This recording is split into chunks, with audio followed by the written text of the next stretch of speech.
नमस्कार, मेरा नाम रविकांत भारती है। हरियाणा के गुरुग्राम में जो हुआ उसके बाद जाट समुदाय भी नफरतबाजों के खिलाफ खड़ा हो गया है और हिंदू मुस्लिम एकता की बात कर रहा है, मुसलमानों के साथ खड़ा है। इसके बाद हम बात करेंगे कि मेवात के मुसलमानों को आजादी के समय कहा जाता था या तो तुम पाकिस्तान चले जाओ और नहीं तो कब्रिस्तान पहुंचा देंगे, या तो पाकिस्तान या तो कब्रिस्तान। तो मेवात के मुसलमान महात्मा गांधी के पास गए और महात्मा गांधी बाद में स्वयं चल के मेवात आए और बोले कि तुम्हारी सुरक्षा, यहाँ के मुसलमानों की सुरक्षा मैं सुनिश्चित करता हूं। इसके बाद मैं बताऊंगा कि हरियाणा में जो सीएम और डिप्टी सीएम है, इन दोनों के बोली में भी विरोधाभास नजर आ रहा है। जैसे सीएम कह रहे हैं कि कोई बहुत बड़ी साजिश है, तो डिप्टी सीएम कह रहे हैं यात्रा निकालने वालों ने निकालने के पहले प्रशासन को कोई जानकारी नहीं दी। सीएम कह रहे हैं कि मोनू मानेसर पे राजस्थान में एफआईआर है, कार्रवाई जो है राजस्थान पुलिस करे, गिरफ्तार करे, हम लोग सहयोग करेंगे। तो यहाँ पे डिप्टी सीएम कह रहे हैं कि जो दंगा भड़काने वाले लोग हैं, चाहे वह किसी भी राजनीतिक दल से हो, वो जो है बच नहीं पाएंगे, उन पे कार्रवाई होगी। तो सीएम और डिप्टी सीएम का विरोधाभास भी नजर आ रहा है। और इसके साथ साथ ये जो मोनू मानेसर है ना, मोनू मानेसर के अब जो अपने लोग भी हैं इसके खिलाफ हो गए हैं। भारतीय जनता पार्टी का सांसद जिसका नाम है इंद्रजीत सिंह, नो हिंसा पर हिंदूवादी संगठनों को टारगेट करते हुए कहते हैं कि भाई हथियार लेके कौन यात्रा में जाता है, धार्मिक रैलियों में हथियार कौन लेके चलता है। दोस्तों चलते हैं इन्हीं सब मुद्दों पे आज चर्चा करने। पहली बात मैं बता दूं कि जाट समुदाय जो है नफरतबाजों के खिलाफ खड़ा हो गया है और मुसलमान समुदाय के साथ खड़ा है, और जाटों के बड़े नेता हिंदू मुस्लिम एकता की बात करते हुए नजर आ रहे हैं। इनका फोटो आप लोग देख रहे हैं, इनका फोटो, इनका नाम है युद्धवीर सिंह और ये क्या है, यह जाट महासभा के सेक्रेटरी हैं। यहां पे देखिए एक ट्वीट है, इस ट्वीट में क्या लिखा जा रहा है, मेवात हिंसा मामले में बजरंग दल की ओर से जाट समाज को उनका साथ देने का आह्वान किया गया था, जिस पर जाट लीडरशिप ने उनका साथ देने से मना कर दिया है। जाट समाज सेकुलर है, हमने सही बात को सपोर्ट किया है। मोनू मानेसर वीडियो पोस्ट कर माहौल खराब करता है, सरकार ने एक्शन क्यों नहीं लिया। युद्धवीर सिंह जाट महासभा के सेक्रेटरी। तो जाट महासभा के सेक्रेटरी युद्धवीर सिंह बोलते हुए नजर आ रहे हैं कि भड़काऊ वीडियो डालने वाला मोनू मानेसर के ऊपर सरकार एक्शन क्यों नहीं लिया। ये भी बोल रहे हैं कि जाट समाज सेकुलर है, और युद्धवीर सिंह उस वीडियो में पूरा अगर वीडियो देखेंगे तो उसमें वह बोल रहे हैं कि यहाँ पे हरियाणा में हिंदू मुस्लिम जाट सदा से मिल के एक होकर रहा है, और ये भी कहते हुए नजर आ रहे हैं कि अभी भी हरियाणा में कई ऐसे गांव हैं जहां पे आप चले जाइए तो वहां पे हिंदू और मुसलमानों में आप अंतर नहीं बता पाएंगे। इतना आपसी प्रेम और भाईचारा हरियाणा के हिंदू मुसलमान और जाट भाइयों में है। इन्होंने कहा कि मोनू मानेसर जो दंगा भड़काने का प्रयास कर रहा है, सरकार ने उसके ऊपर एक्शन क्यों नहीं लिया। तो इस तरह से जाट समुदाय के बड़े नेता हिंदू मुस्लिम एकता की बात करते हुए नजर आ रहे हैं। और दूसरी तरफ हिंदू मुस्लिम एकता की बात करने वाले मौलाना साद अब इस दुनिया में नहीं रहे, जो हिंदू मुस्लिम के लिए नात गाया करते थे कि जालिम हूं इंसान बना दो ए अल्लाह, नफरतों की दीवार गिरा दो ए अल्लाह,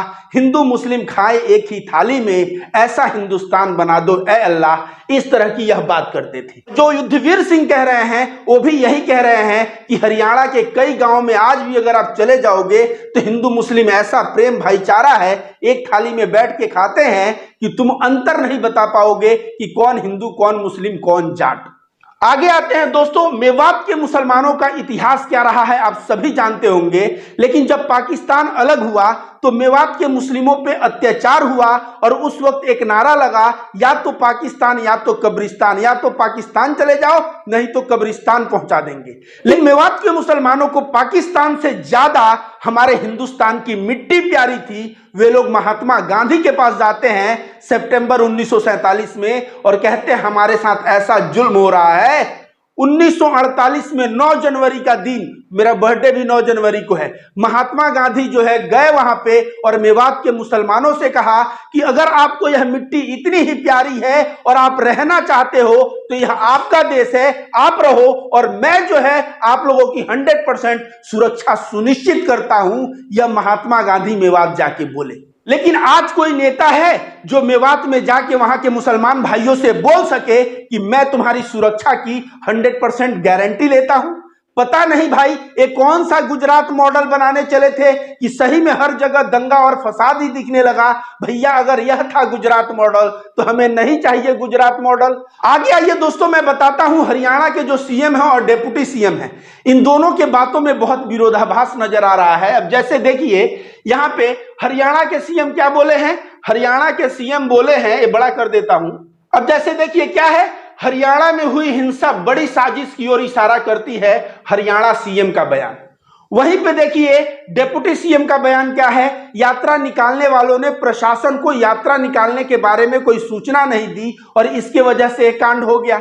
तो सीएम कह रहे हैं बहुत बड़ी साजिश है और डिप्टी सीएम कह रहे हैं कि गलती जो है यात्रा निकालने वालों की है, उन लोगों ने प्रशासन को कोई जानकारी नहीं दी थी। अब इससे अंतर समझ लीजिए कि डिप्टी सीएम और सीएम के बातों में ही विरोधाभास नजर आ रहा है। दूसरा विरोधाभास देखिए सीएम और डिप्टी सीएम के स्टेटमेंट में, मोनू मनेसर पर कार्रवाई करे राजस्थान पुलिस, हरियाणा सरकार करेगी मदद। हरियाणा सीएम मनोहर लाल खट्टर का बयान। तो मनोहर लाल खट्टर क्या कह रहे हैं, राजस्थान पुलिस गिरफ्तार करे, हरियाणा पुलिस मदद करेगी। भाई जब मोनू मनेसर इतना बड़ा दंगा का षड्यंत्रकारी है तो क्या हरियाणा गवर्नमेंट एक एफआईआर लॉन्च करके इसको गिरफ्तार नहीं कर सकती? आप कह रहे हैं राजस्थान में एफआईआर है तो राजस्थान पुलिस गिरफ्तार करे, हरियाणा पुलिस मदद करेगी। और दूसरी तरफ डिप्टी सीएम क्या कह रहे हैं, जिन्होंने भी नूह में हिंसा भड़काई है कार्रवाई होगी, चाहे वह किसी भी राजनीतिक दल से क्यों न हो। तो डिप्टी सीएम ने कह दिया कि किसी भी राजनीतिक दल से क्यों न हो, जो हिंसा भड़काया है उसके ऊपर कार्रवाई होगी। तो आपने देखा मनोहर लाल खट्टर का स्टेटमेंट, आपने देखा डिप्टी सीएम का स्टेटमेंट। इन दोनों स्टेटमेंट से ही आपको पता लग जाना चाहिए कि विरोधाभास चल रहा है, कुछ गड़बड़ है, सब कुछ सही नहीं है। और यही बात मैं कहता हूं, नफरत अगर बहुत ज्यादा दिन तक खींचोगे ना तो अच्छे लोग ना नफरत को पसंद नहीं करते, बल्कि वे ऐसा स्टेटमेंट पास ही करने लगेंगे जो इंसाफ से भरा हो। आइए अगला मैं बता दूं, इस महाशय को तो जानते ही हो, इस नफरतबाज को तो जानते ही हो, इस आतंकी का नाम मोनू मानेसर है। और ये देखिए मोनू मानेसर सोच रहा था कि मैं कुछ भी करूंगा और लोगों का साथ मिलेगा, तो साथ तो जाट समुदाय छोड़ ही दिया। डिप्टी सीएम का स्टेटमेंट आपने सुना ही, साथ ही साथ आप देख लीजिए भारतीय जनता पार्टी का एक सांसद क्या स्टेटमेंट पास किया है। जरा इस स्टेटमेंट को मैं पढ़ देता हूं, इस स्टेटमेंट को आप लोग सुनिए। यात्रा में हथियार लेकर कौन चलता है, भाजपा सांसद राव इंद्रजीत सिंह ने नूह हिंसा पर हिंदूवादी संगठनों पर भी सवाल खड़ा कर दिया। तो बीजेपी का सांसद भी सवाल खड़ा कर दिया कि यात्रा में हथियार लेके कौन चलता है। अब यही बात कोई मुसलमान कहा होता कि यात्रा में हथियार लेके कौन चलता है, तो ये लोग बोलते चुप, पत्थर तुम्हारे यहां से चला। भाई ये बीजेपी का सांसद भी वही बात बोल रहा है। डिप्टी सीएम बोल रहे हैं प्रशासन को जानकारी यात्रा करने वालों ने नहीं दी। डिप्टी सीएम बोल रहे हैं दंगा भड़काने वालों को किसी भी राजनीतिक दल से हो बख्शा नहीं जाएगा। अब इसी से पता चलता है कि गलत कौन है और सही कौन है। और जहां तक मुसलमानों के देशभक्ति की बात है ना, तो मेवात के मुसलमान चाहे होते तो पाकिस्तान चले गए होते, लेकिन ये लोग भारत के भूमि से, जमीन से, इस मिट्टी से इनको प्यार था, इसके वजह से यह भारत में रहे। और भारत में रह गए तो इसका मतलब थोड़ी है इनके ऊपर अत्याचार होगा। भले ही आज गांधी जी जीवित नहीं है, लेकिन गांधी जी जो बोल के चले गए हैं, हमारे जैसे सेकुलर हिंदुओं की जिम्मेदारी बनती है कि इस बात पे हम अमल करें, भाईचारा, प्रेम, सद्भाव हम समाज में बढ़ाएं।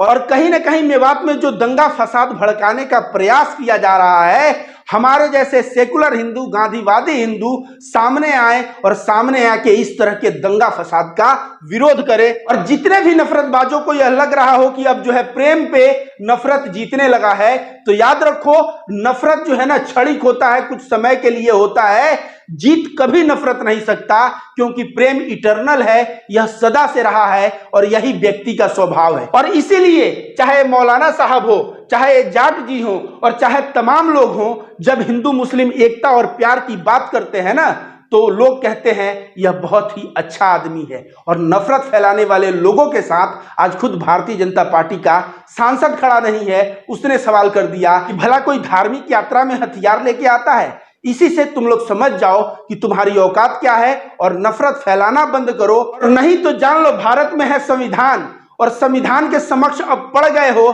जब जेल में उठा उठा के भरे जाओगे ना, तब तुम्हारी बुद्धि जो है खुलने लगेगी।